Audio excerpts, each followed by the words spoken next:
Dagdag kaalaman po, alam nyo ba na merong mga buhangin sa beach na magkakaiba ang kulay? Merong brown, merong black, meron ding medyo madilaw.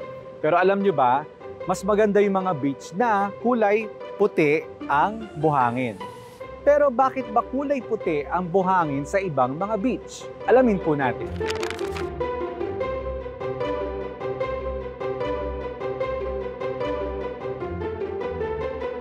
Ganito po kasi yan. Ang buhangin ay gawa po sa maliliit na piraso ng bato o shell. Kung puti ang buhangin sa isang beach, ibig sabihin galing yan sa mga coral at shell na nadurog ng mga alon at ng panahon. Yung maliliit na piraso ng shell at coral, yan po ang nagiging buhangin. Yung coral at shell, natural na puti o malaputi ang kulay. Kaya kapag durog na sila, ang buhangin ay nagiging maputi. Galing, di ba? Ang mga alon naman ang nagsisiksik at nagdadala ng mga durog na shell at coral sa dalampasigan. Kaya sa mga lugar kung saan maraming coral reef, doon mo makikita ang mga beach na may puting buhangin.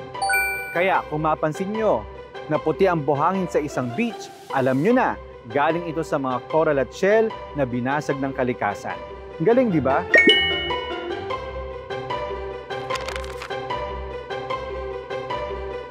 Kaya every time na magpupunta ka ng beach at nakita mo na kulay puti ang mga buhangin, alam mo na ang ibig sabihin niyan.